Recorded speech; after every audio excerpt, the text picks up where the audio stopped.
Bon, Marco, tu m'as dit, parce que je viens chercher les vins. On parlera plus tard, là, on est en cachette. Les vins pour l'anniversaire du Clyde. Tu m'as fait une sélection. Ouais, Et on en parle. Hein. J'ai fait une petite sélection là pour sortir un peu des sentiers battus. Alors on pourrait partir, tu vois, déjà en Autriche, avec un vin du sud de Vienne, dans la Weinviertel. Et on est sur un cépage qui s'appelle le Grüner Veltliner. Donc on D'accord. va avoir une jolie vin avec une jolie minéralité, puis une touche un peu florale. Donc ça peut être très très sympa. Et voilà, ça c'est des vins assez singuliers. C'est très typique donc du Grüner, qui est vraiment le cépage. 35% des vins blancs d'Autriche sont issus de ce cépage. Donc c'est vraiment le cépage autrichien par définition. Après, on va partir sur quelque chose d'un petit peu plus classique, mais quand même à découvrir. C'est Antoine van Ramorter, ça fait la nouvelle génération des grands vignerons ligériens. On est sur Menthousalon, donc c'est le prolongement de Sancerre. Tu as un Sauvignon tout en finesse, en délicatesse, avec des petites notes de buis. En fait, c'est vraiment la délicatesse du Sauvignon, des grands Sauvignons, comme on peut trouver à Sancerre, comme on peut trouver à Pouilly. C'est très très bien pour mon entrée. Je vous ferai des photos de tout ça, parce qu'on en a parlé ensemble. Après, et donc après, oui, parce qu'après je vais un petit peu cuisiner, tu sais, je vais faire des espèces de petits roulés pour accompagner un petit peu après mes fruits de mer, mes huîtres. Hein. C'est genre de la coriandre, je vais avoir des petites choses. C'est pas relevé, mais ça va être un petit peu fin mais cuisiné.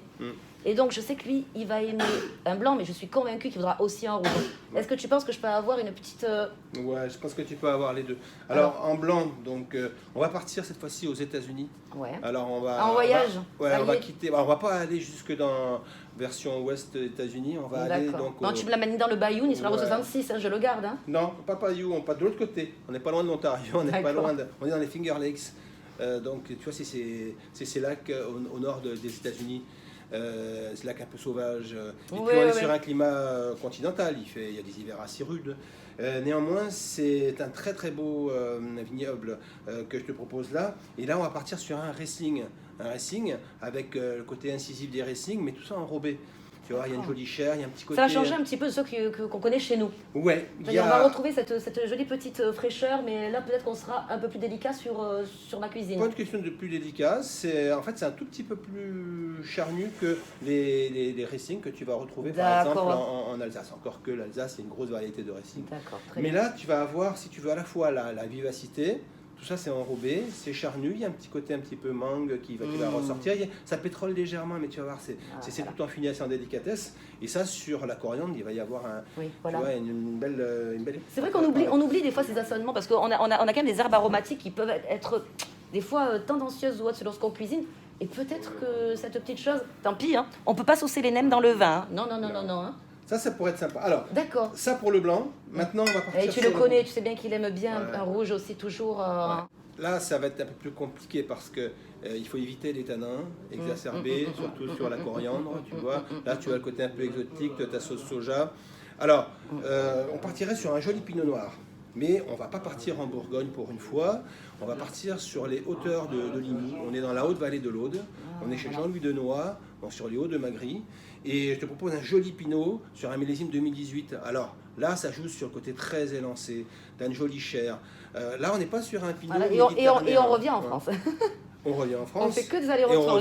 On revient en Occitanie, on revient chez nous. Mais c'est à la fois local, mais des paysans. On n'est pas sur un pinot méditerranéen, parce que sur les Hauts-de-Magri, on a vraiment des conditions semi-continentales. Alors, tu vas avoir un joli pinot, tu vas avoir beaucoup de fraîcheur, tu vas avoir une jolie chair, c'est très élancé, il y a une jolie complexité. Je suppose que ça, si tu le mettais dans une dégustation à l'aveugle avec de grands Bourgognes, ça pourrait, si tu veux, surprendre. Ouais, ça pourrait surprendre dans le bon sens. Voilà, donc Jean-Louis Denoy, qui se dit lui-même artisan vigneron, et pour cause, hein, tu vas voir, c'est levure indigène, c'est un travail en bio de chez bio. C'est un très très joli vin, une belle expression de pinot. Et ça, tu vas voir, et derrière donc, ces vins-là, ça va te laisser vraiment une finale très, très plaisante.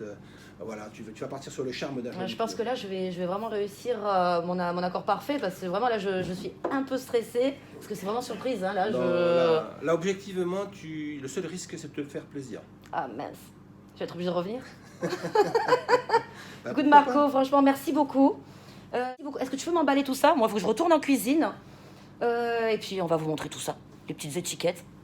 Merci Marco. À plus. À plus.